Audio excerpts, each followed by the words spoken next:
Olá, pessoal. Bom reencontrar vocês aqui. Saber que estamos avançando bastante, né? Estamos indo já alguns do terceiro semestre e outros já indo para o quarto semestre. E podermos estar juntos, mesmo estando longe, né? Então, essa gravação vai especialmente aí para vocês, coralistas aqui do Coro de Extensão, que não residem em Brasília. E hoje nós vamos, nessa primeira semana de 2022, os nossos ensaios, né? Nós vamos tratar de uma revisão da história da música e do início da revisão ainda do compêndio de leitura musical do que a gente já aprendeu até aqui. E nós vamos ter um sistema diferente. Eu vou enviar o material sempre, toda segunda-feira, e junto com ele vai o formulário, onde vocês deverão encaminhar para mim até o domingo daquela semana. Então, envie na segunda, até o domingo vocês têm que me enviar a resposta desse formulário, que é o que vai ser contado como uma presença para vocês no ensaio. E dentro desse formulário tem o lugar para vocês enviarem o áudio de treinamento. E aí, na segunda-feira seguinte, eu dou as orientações, a devolutiva. Então, explicando em datas, olhando aqui no computador, hoje, dia 14, vocês recebem esse material, e aí vocês têm até dia 20, em domingo, para me enviar as respostas do formulário. No dia 21, eu envio o novo material da semana 2 e a devolutiva do estudo de vocês, dando as indicações do que deve ser realizado para o aprimoramento técnico de cada pessoa aqui matriculada. Então, basicamente, também a gente não vai ter mais aqueles vídeos passados nesse conteúdo, para não ficar muito pesado, né? Então, o que nós vamos fazer é colocar isso no link do YouTube, desse link do ensaio. Então, temos aqui o ensaio da semana 1, e aí vocês vão ter o link lá na descrição do vídeo, de vídeos, né, sugestões para vocês poderem assistir e complementar o conteúdo que a gente está passando aqui. Tá? Então, é isso, quando houver, né? E a gente vai começar agora já com o nosso conteúdo. Vou desligar a câmera e vamos mergulhar um pouquinho aqui no que a gente tem para continuar o nosso desenvolvimento. Nós vamos aqui já compartilhando com vocês.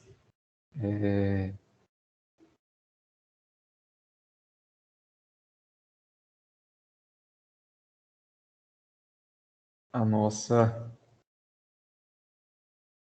Uma breve história da música. Nós não vamos falar tudo hoje também, então a gente vai ver uma parte disso. A parte dos instrumentos musicais a gente vê na próxima semana. E vai ser isso também conforme o que eu vou lendo aí do formulário, que vocês vão me respondendo. A música que a gente chama de pré-histórica, que tem alguns registros, assim, naturalmente não musicais, né, mas nas pinturas das cavernas nós temos uma ideia de como funcionava a música para o ser humano nessa época. Ela data aí de 2 milhões a 4 mil anos antes de Cristo. Depois a música, que a gente vai chamar do período de antiguidade, ela vai de 4.000 a 500, 4.000 antes de Cristo a 500 depois de Cristo. E esse período aqui, a gente tem alguns fragmentos de músicas no Ocidente e no Oriente, né? Muitas coisas em terracota, que era como eles faziam o registro. Temos uma aula de música, né, registrada ali do período babilônico, muito interessante. Vai estar um link aqui na descrição desse vídeo para vocês assistirem um outro vídeo que tem também um resumo interessante da notação musical, né? E começa o período da música medieval, que vai de 500 depois de Cristo, um período muito longo, né, a 1450. Não tão longo quanto a pré-história e menos longo do que a antiguidade, mas um período aqui bem vasto, né, de bastante efervescência cultural. A gente tem aqui Na Europa, o desenvolvimento da escrita em papel, na escrita musical em papel, e no Oriente também, né? Tanto na música indiana, na música chinesa, música japonesa, na Ásia em geral, né? A gente tem alguns registros também ali no Oriente Médio. Aqui a gente tem, na realidade, uma interrupção no registro em algumas coisas da Palestina, né? A música judaica ela fica sendo incorporada dentro da música europeia por conta da diáspora que aconteceu aqui dentro da antiguidade, em diversos momentos, onde a gente tem registros da música judaica. E aí, em 70, mais ou menos depois de Cristo, temos uma grande diáspora que durou aí até recentemente, né, no século XX. E aí, boa parte da música judaica vai aqui dentro, mas temos registro da música palestina ali, feita por outros povos que residem naquela região, né? Mas os grandes registros são feitos pela Índia, pela China e pelo Japão, né? E aí nós vamos para a música renascentista, com um grande desenvolvimento aí da polifonia, que vai já se desenvolver aqui no século XI, século XII, mas no século XV nós temos uma polifonia contrapontística. Vamos ver exemplos quando falarmos mais detalhadamente dessa música, que vai se desenvolver aí ao longo do século XV e século XVII. Música barroca começa com a ascensão dos mestres barrocos, que vão desenvolver e esgotar alguns sistemas contrapontísticos da Renascença, e esse período a gente tem aí nomes como Johann Sebastian Bach, né, que trazem resoluções práticas, né, do que tínhamos como apontamentos matemáticos, teóricos aí, para o trítono e algumas coisas que já falamos em semestres anteriores. A música clássica vai trazer um aprimoramento da escrita instrumental, que já começa a ser aprimorado aqui na era barroca, né? E principalmente com o advento da ópera, mas na música clássica vamos ter ainda mais esse aprimoramento do que se chamou aqui de música pura, né? Onde tínhamos apenas os instrumentos, a música sinfônica vai se configurando aí de maneira muito forte. É um período curto, de menos de um século, e temos aí a Escola de Viena, né, a primeira Escola de Viena, com Haydn, Mozart e Beethoven, que vai encerrar esse período. Depois, a música romântica, nós temos uma grande expansão da música instrumental, uma era, apesar de muitas guerras e muitos problemas, né, uma era de muita prosperidade nas monarquias ali europeias, onde a gente vai ter ali obras de reunir no palco 1000 músicos, né? Incluindo cantores, instrumentistas também. Mas com o advento da Primeira Guerra Mundial, uma crise econômica e tudo mais, começa a reconfigurar esses modelos, né, de música na Europa, e a gente começa a ter digamos, uma mudança de parâmetros, né? E vamos ver também desses períodos aqui da música dita colonial, né? Até temos também um aprofundamento da música brasileira, né? E aí, quando chegarmos nesse momento aqui também, nessa era, nós vamos tratar um pouquinho da música africana, da música indígena, né? Então, das matrizes que compõem o que nós chamamos hoje de música brasileira. E o modernismo, né, vai trazer, a música contemporânea, vai trazer uma inserção de tecnologias digitais, né, de computadores. A música do computador começa a ganhar corpo e se tornar muito presente na escrita e na performance musical que vem aí desde que nós temos a invenção desse tipo de emissão. Aqui o homem pré-histórico, né, ele vai descobrindo os sons numa expansão impulsiva e instintiva, naturalmente, do movimento sonoro, ou apenas um expressivo meio de comunicação. Então, a música e a linguagem, elas são áreas que estão assim interligadas de maneira muito forte. São quase que intrínseca o nascimento de uma de outra, né? Não se sabe dizer o que nasceu primeiro. Possivelmente nasceu primeiro a música, né? E depois vamos tendo o desenvolvimento aí da linguagem. Mas a música e a linguagem estão interligadas, né? É indissociável a história dessas duas formas de expressão humana. Sempre ligada às palavras, como no caso da linguagem, né? A caça, aos ritos, né? A questão da religião e a dança. Mas a música pré-histórica não se configurou necessariamente como o que chamamos de arte, né? E a gente tem, na realidade, ela como código, principalmente ligado à guerra, à caça, à religião, né? A gente está colocando aqui são registros que a gente não tem acesso, né? Mas a gente tem acesso a pinturas que mostram mais ou menos a disposição de como as comunidades humanas daquele momento se configuravam. Os primeiros instrumentos, né, que a gente tem acesso são instrumentos de sopro, são flautas, né, feitas em osso, não são instrumentos percussivos, tá?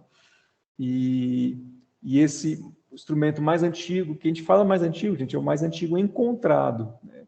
A gente não pode dizer que é o mais antigo, mas que a gente já encontrou, data mais ou menos de 35 mil anos antes de Cristo, né? 35 mil anos atrás, aliás, né? Uma retirada de uma caverna do sul da Alemanha. A descoberta indica que os primeiros europeus modernos já tinham uma tradição musical estabelecida. Os homens das cavernas dançavam ao som de flautas. É o que sugere um artigo publicado pela Nature, uma revista científica, né? Que vai descrever aqui esse achado. E aí o povo egípcio, ele vai representar, né, a civilização mais antiga de que se tem conhecimento, civilização no que se considera, né, nos moldes do que nós entendemos hoje, né? Então, todo um complexo sistema de agricultura, de cidades, de produção bélica, de hierarquias políticas e tudo mais. A gente tem um registro assim dessa complexidade no Egito. Não que não haja outros, né? A gente não despreza isso, mas no que a gente tem como império, principalmente, a gente tem aí do Egito. Então a música ela desempenhava naturalmente um papel importante nas batalhas, não apenas animando as tropas, tá, gente? Ela também dava códigos.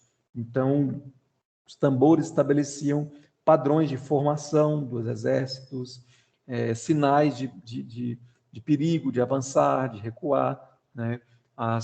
Os instrumentos de sopro também, que tinham ainda um alcance muito forte, né? Mais adiante, permitiam que destacamentos das tropas que estavam, digamos, às vezes até 1 quilômetro, né? Pudessem ter uma ideia do que estava acontecendo mais lá atrás, né?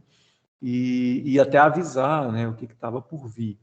Então, vários eram os instrumentos usados por esses povos, né, os povos do Egito, já divididos entre sopro, instrumentos de corda.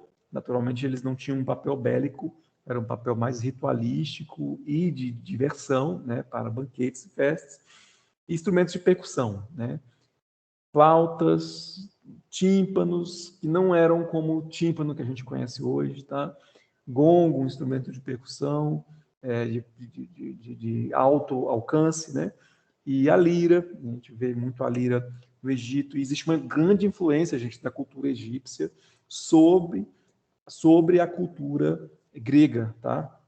Até na escrita e tudo mais, desenvolvimento da filosofia, tudo. Então, a gente tem aí digamos, um intercâmbio muito grande, né? A Grécia importa bastante coisa do Egito, tá? E por falta de documentação escrita, a gente não sabe sobre, assim, exatamente como era o desempenho, né? A performance musical desses povos. A gente tem apenas alguns monumentos e algumas ideias. E aí a gente tem, nós estamos saltando aqui a música grega, tá? Que a gente vai pular um pouquinho aqui, por conta, digamos assim, desses registros. Mas temos registros na Babilônia,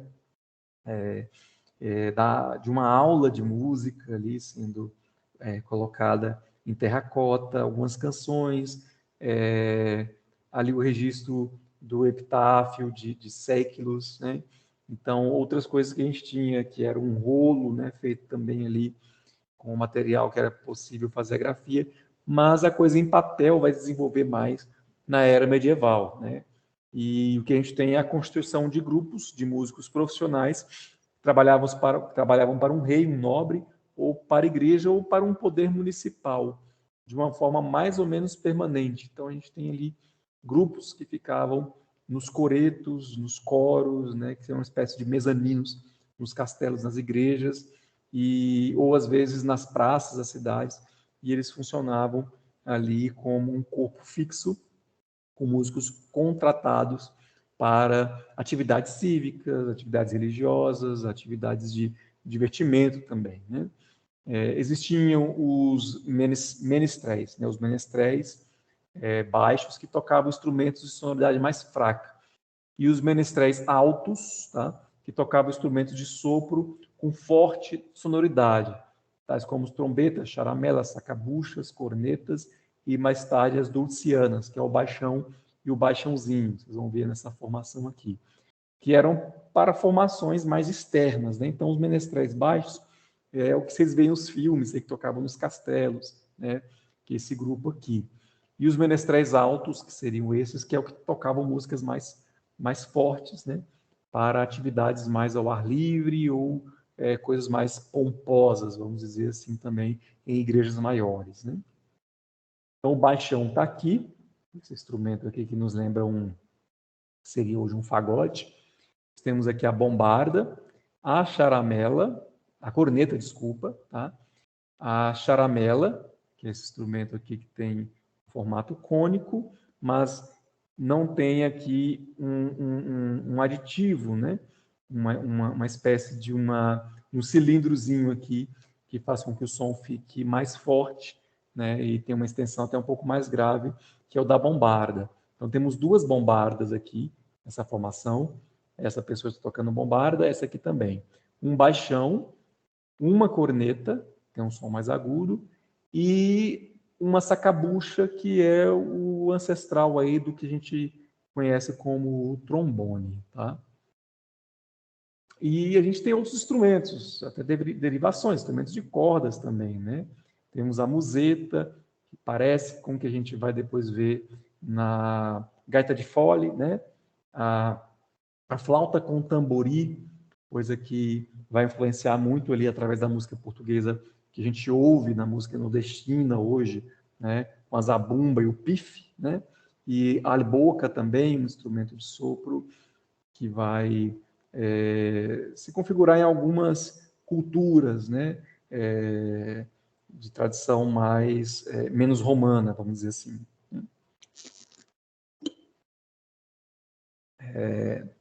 E na música renascentista, né, um período aí que a gente já colocou, do século XV ao final, né, o início do século XVII, né, então a gente tem século XV, XVI, e aí início do século XVII, os instrumentistas eles eram considerados muito menos importantes do que as vozes, eles tinham papéis, digamos assim, mais reduzidos, né, para aquelas atividades que eu falei, atividades de festejo, atividades cívicas, né, mas muito pontuais. E para danças, né, acompanhando às vezes o canto, mas o canto, até por conta da instituição que tinha mais recursos na época, né, que era a Igreja Católica, ele era digamos assim, o desempenho, né, a performance musical mais importante. Então, o canto é que trazia aí o que a gente tinha de mais importante nesse período renascentista. Mas, durante o século XVI, os músicos começam a escrever somente para grupos instrumentais. É aqui que a gente vai ter um desenvolvimento da escrita, saindo da escrita quadrática para a escrita sinfônica, né, que é a escrita em quadradinhos, e vai começando a escrita em bolas, né? E aí a gente vai ter o nome de figuras rítmicas. Antes o ritmo era apenas o ritmo do texto. E aí que vai nascer a longa, a breve, a semibreve, a mínima, a semínima. São figuras musicais que vamos ver daqui a pouco. Os instrumentistas se dividiam em 2 grupos, né? Os bás de baixo, mas quer dizer baixo, gente, de volume, né? Suave, não de grave, né? Para uso doméstico ou para castelos menores, né? Para música de câmara, que a gente poderia falar, né? E o roll, né, os instrumentistas roll dos altos, de maior volume, para igrejas aqui, locais grandes, não são igrejas pequenas, não é uma capela, você não colocaria essa formação aqui, porque vai ficar assim, atordoado, né? Você colocaria algo mais nesse molde que a gente viu aqui, com instrumentos de corda, uma flauta, né? Às vezes um tambori, né, como instrumento percussivo, né? Você teria aí para o que era música de câmara, né? Músicas em locais menores, capelas, né? Castelos menores ou palacetes, né? Já igrejas grandes, grandes salões e músicas feitas a céu aberto nas cidades, a gente tinha aquela formação vista aqui anteriormente, né? Para o pessoal ouvir, né, para os festejos e festivais e feiras. Né? Aqui são alguns instrumentos que a gente vai ver, como as charamelas, as flautas, alguns tipos de cornetos medievais. Eles continuavam populares, naturalmente, né, na Renascença. Outros, como o alaúde, foram modificados e até outros foram inventados. O alaúde, a viola, que vai depois dar origem ao nosso violino, a viola da gamba, que depois se configurará com o que a gente tem hoje como cello, contrabaixo e por diante. Então a gente tem o cromorne, tá? Que é um instrumento de madeira com um pequeno tampão encobrindo, tem esse tampão aqui, né, que encobre uma palheta dupla, ou seja, uma palheta que tem, digamos assim, 2 lábios, né? Produzindo um som suave, mas agudo, tá? Então, se tampava isso aqui, soprava para produzir o som aqui do cormone. Temos o cervelato, esse instrumento aqui bem interessante. Quando eu estudei ele, na época que eu era aluno da universidade, no início do curso de regência e literatura coral, fiz um trabalho e eu cheguei a pesquisar vídeos na época para ver como é que era o som, e tem vídeos sobre ele, e eu cheguei a sonhar com o som desse instrumento. É um som bem interessante, assim, ele é pequeno, mas produz um som grave, como de um fagote, assim, é bem interessante. A sacabucha, que a gente viu ali naquela foto, esse instrumento aqui, que é o ancestral do nosso trombone. E o trompete, que ainda naturalmente não tinha as válvulas, né, aqueles botõezinhos aqui. O som era tirado exclusivamente pelo bocal. Então, se você pressionar bastante os lábios no som agudo, quando você afrouxava um pouco, o som mais grave, né? E até o século XIX, enquanto ainda não tinha sido inventado o sistema de válvulas, ele foi um instrumento de poucas notas, obtidas pela pressão dos lábios, tá? E aí vem a nossa música barroca, um período aí do século XVII, do século XVII até metade do século XVIII. A gente tem aí um período que é importante para a polifonia. Então, a polifonia, que era utilizada apenas nas vozes no Renascimento, ela vai passando para os instrumentos musicais. O povo do Renascimento tinha preconceito com os instrumentos, né? Tinha instrumentofobia, alguma coisa nesse sentido.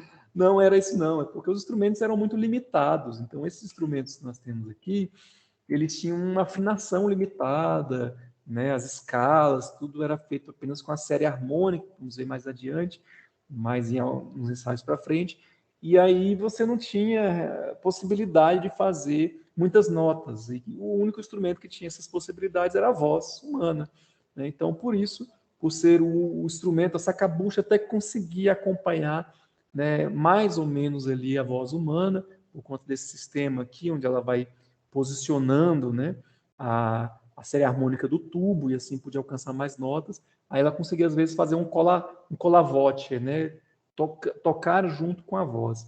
Mas os demais instrumentos eles eram muito limitados, até a invenção do alaúde, né, da viola, você não tinha uma possibilidade ampla de afinação, então a voz era o instrumento preferido, por essa razão, não era digamos assim, uma aversão à música instrumental.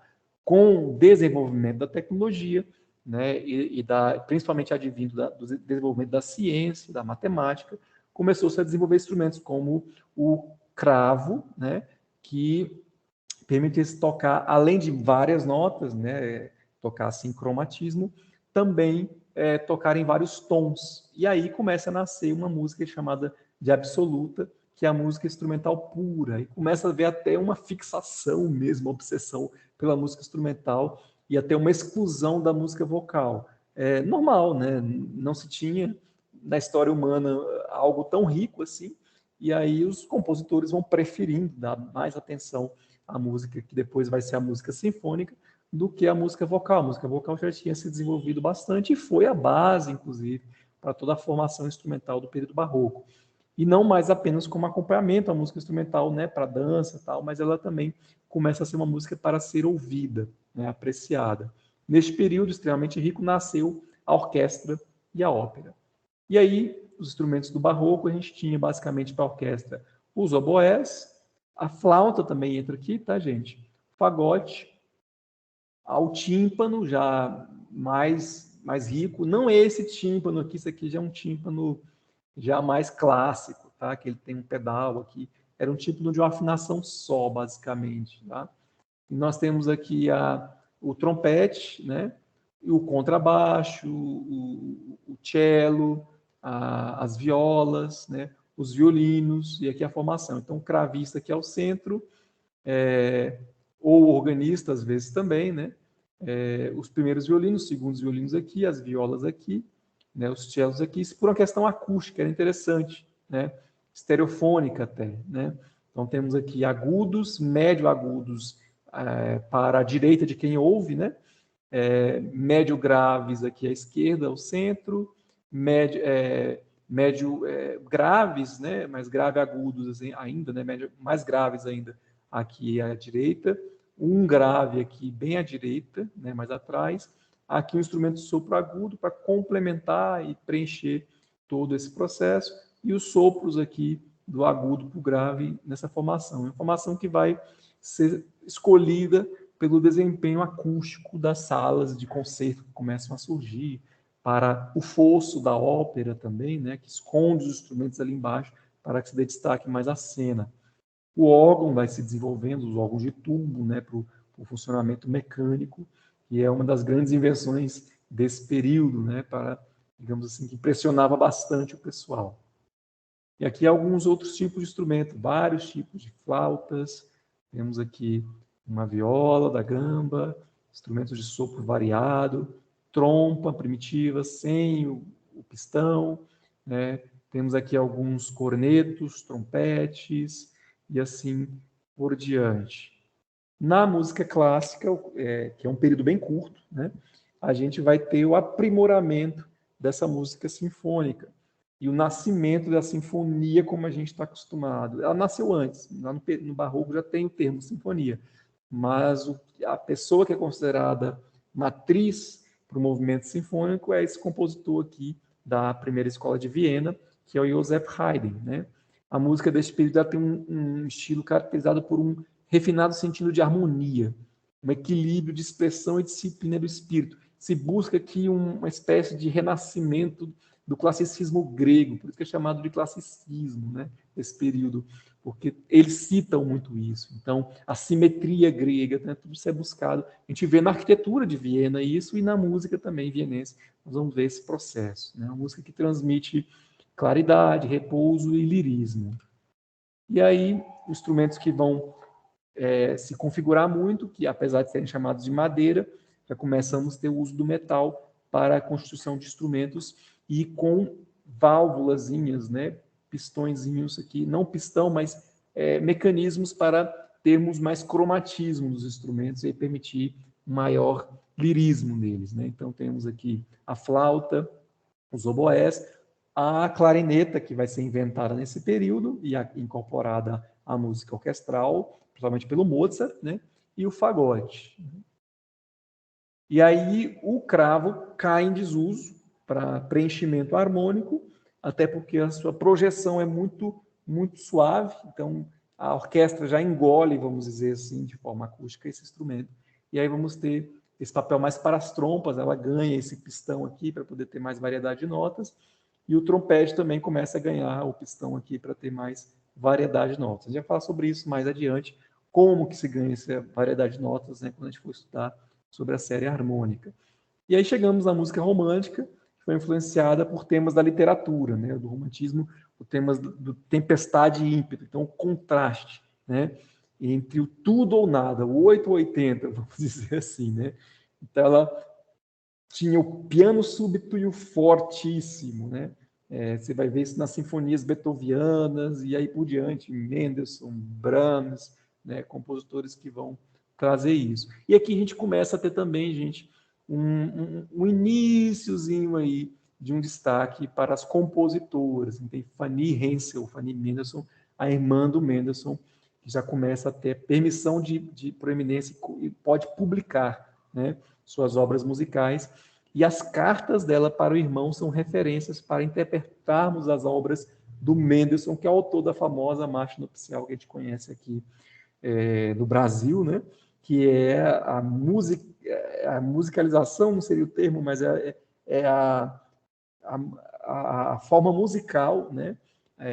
Do texto do Shakespeare, né? Sonhos de uma Noite de Verão. Então tem um casamento ali, aquela brincadeira dessa obra do Shakespeare, e nesse casamento acontece essa marcha que até hoje se usa no Brasil, né?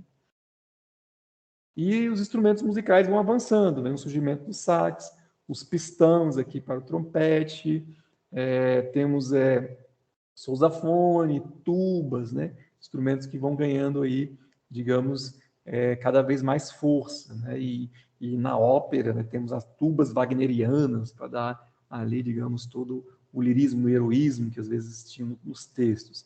E aí vem a orquestra clássica, a orquestra romântica, aliás, né, que vai sendo ampliada, uma formação que já bem difundida hoje, mas às vezes se testa também aquela formação lá de trás do barroco, colocando os violinos aqui e aqui, né? Trazendo os cellos para cá com as violas, né?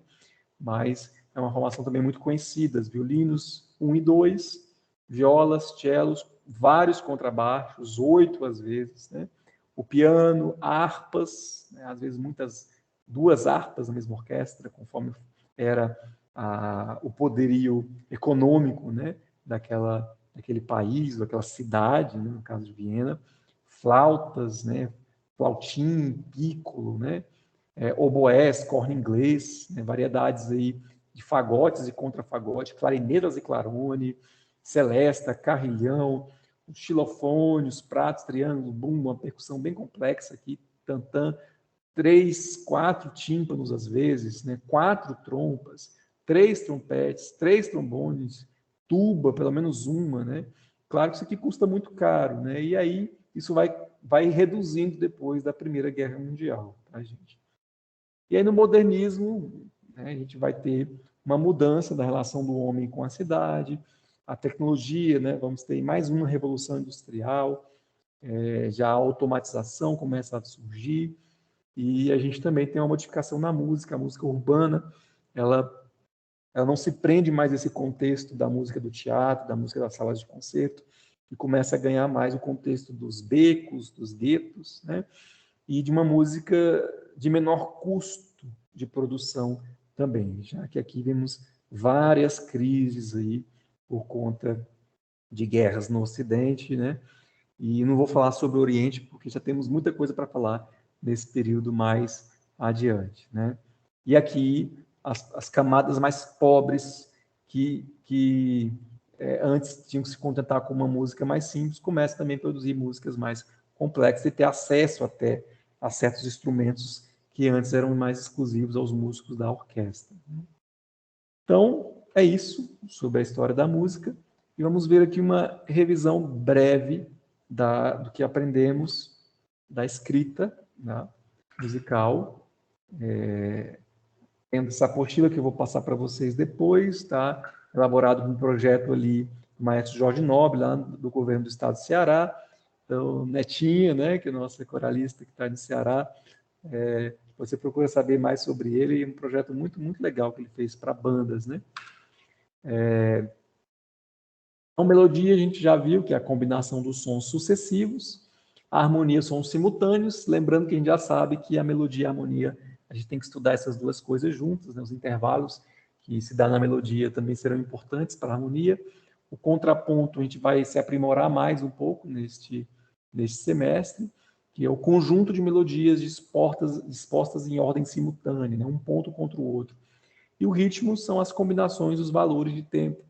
Então, já viu aqui as linhas, os espaços, já sabemos disso, né? Tanto que as notas das linhas, né? Mi, sol, si, re, fá, do espaço, fá, lá, dó, mi, né?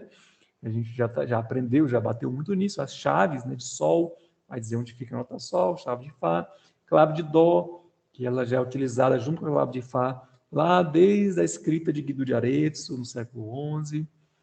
As linhas suplementares, né? A música também toma suplemento, tá, gente? Não é só o povo da academia, não. Então, temos aí os suplementos superiores, os suplementos inferiores, para podermos ter inclusões de notas de forma a não poluir muito, né, a pauta musical. Então, usa quando é necessário, né, para colocar notas mais agudas ou mais graves. Né. Nossa escalinha diatônica, né, Dó, Ré, Mi, Fá, Sol, Lá, Si, Dó. Né, e aqui as suplementares superiores, né, que é algum som lá em cima, não consigo fazê-lo, né? Já está fora do meu alcance da voz, mas é mais ou menos isso aqui, não sei se vocês conseguem ouvir. Está escrito aqui. E o inferior, né, que vai Ré, Dó, Si, Lá, Sol, Fá, Mi. Depois no Mi já não se usa tanto. E assim como a gente tem os macetes aqui para as notas, os espaços das linhas, das inferiores também a gente vai se acostumando com essa escrita, né? Então, são em terças também, né? Do Dó, mais grave vai vir o Lá, depois o Fá, depois o próximo seria o Ré. Para o agudo, a gente tem primeira linha superior o Lá, o próximo é o Dó, depois nós vamos ter o Mi, depois nós vamos ter o Sol. E as linhas a gente vai fazendo esse jogo também. Temos a pulsação que a gente viu já do tactus, né, lá da Renascença, um pulso, dois pulsos, né, descendo e subindo a mão, que é importante para fazer as figurações do som, as figuras de valor positivo, que a gente já viu, e o silêncio, que são as pausas, figuras de valor negativo. Né? Então, temos aqui a figura de inteiro, metade, um quarto, um oitavo, um 16, 32 e um 64, nessa tabelinha aqui, você já viu algumas vezes. Né?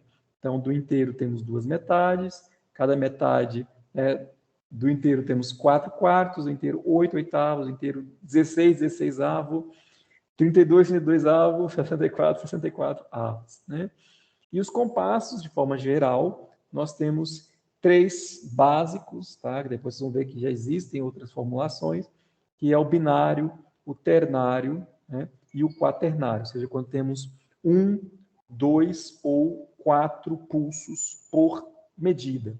E ele é colocado aqui em travessão simples, quando interrompe o compasso, travessão duplo quando temos o encerramento de uma sessão na música, e o travessão cheio, tá? O simples com o cheio, para a pausa final, quando a música acaba. Nos compassos simples, nós temos a unidade de tempo sempre divisível por 2. Tá? Então, um quarto pode gerar 2 oitavos. Né? Uma metade pode gerar 2 quartos. Um oitavo pode gerar 2 16avos. Nos compassos compostos, a gente vai ter a unidade rítmica gerando 3 ou 5 e assim por diante. A gente vai ver isso mais adiante, nós vamos mergulhar nisso, então já não é mais uma revisão, a gente vai começar a entender mais, né, dessas representações. E a gente começa a ter nome para isso, né? Aqui é do sistema lá na Renascença, o C, né, para o tempo completo, fechado, o tempo cortado, o 3 apenas para o ternário. Então, binário, ternário, quaternário. E aí começa a se representar isso da figura por seu valor matemático. Então, 2 pulsos por compasso, a figura de um quarto como unidade, não se coloca a figura de um quarto embaixo desse 2, se coloca o número 4. Tá? Então, o 2 oitavo está aqui. Né? E aí ela vai tendo o seu nome. Essa figura aqui, ela vai ser a semínima, essa aqui vai ser a colcheia, e essa aqui a semicolcheia, que é a figura D16avo, tá? A gente tem aqui representando essas figuras, né, maiores. Então, a gente tem aqui a mínima, aquela primeira aqui, né, que é a semibreve, mínima, semínima, colcheia, semicolcheia, fusa e semifusa. Alguns brincam como confusa também, né? Mas não tem nada de confusão aqui. A matemática é simples, divisão binária, a gente vai dividindo por 2.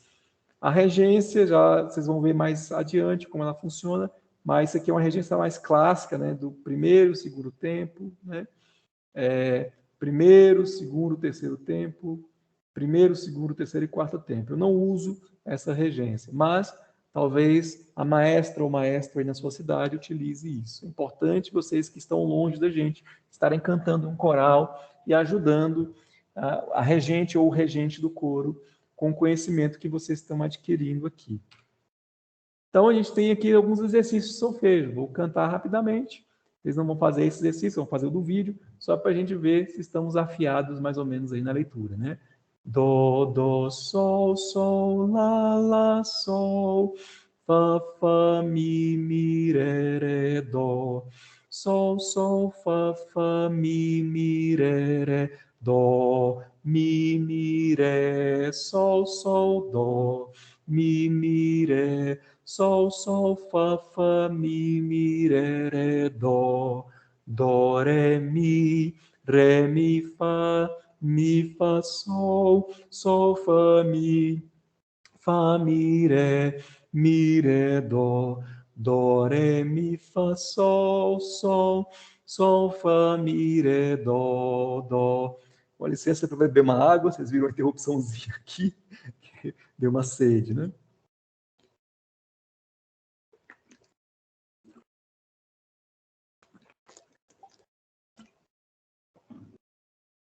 E agora em terças, né? Dó, mi, ré, fá, mi, sol, fá, lá, sol, si, lá, dó, si, ré, dó, lá, si, sol, lá, fá, sol, mi, fá, ré, mi, dó, ré, si, dó. As ligaduras, né, que a gente já viu, a de prolongamento ou de adição, ela acontece apenas quando temos a ligadura entre notas da mesma altura. Então, o dó com dó, aqui o ré com ré. Ela vai adicionar o tempo desta figura com esta. Então, 2 pulsos mais um pulso. Então, vamos ligar por 3 pulsos. Dó, parou, né? Aqui, 1 pulso e meio.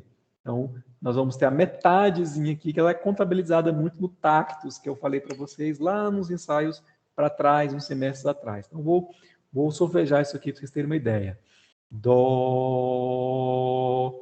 dó, dó, dó, dó, dó, dó, dó, dó, dó, ré, dó, si.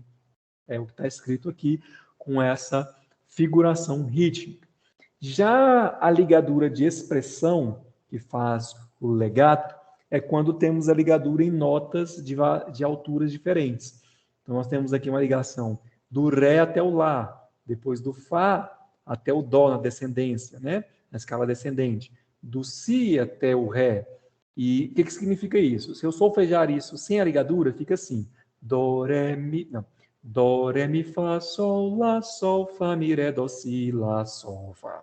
Desculpa, deixa eu solfejar mais agudo, que aí eu vou fora do meu alcance, eu sou baixo, né?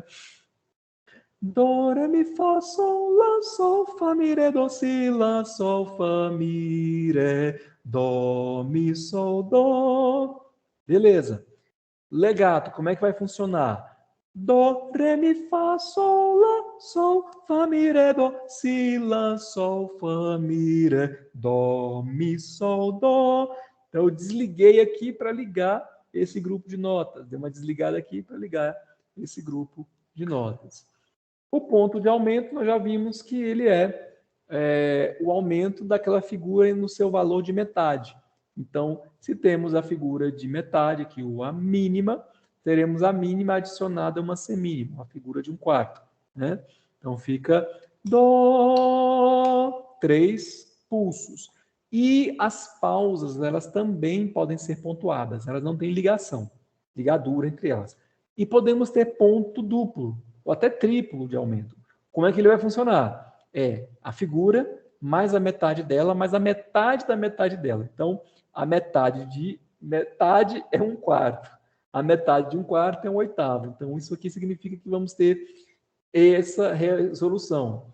A figura, a mínima, mais uma semínima, mais uma colcheia. Metade mais um quarto, mais um oitavo. Tá? Vamos ficar por aqui hoje e vamos ver essa questão dos tons e semitons naturais no próximo ensaio. Então, vamos retornando aqui para a nossa sala para irmos nos despedindo. Então, é isso, pessoal. Nossa, apareci bem forte aí, né? É isso. E fico aguardando, então, a resposta do formulário. Fica valendo a mesma regra do desligamento do semestre para quem deixar de mandar o formulário por 3 semanas consecutivas ou 4 semanas não consecutivas. Então, vocês têm até o dia 20 dessa semana para me enviar o formulário. O dia 21 não pode mais enviar, já vou enviar a devolutiva, a orientação para vocês e o novo vídeo da próxima semana. É isso. Um abraço para vocês. Tchau, tchau.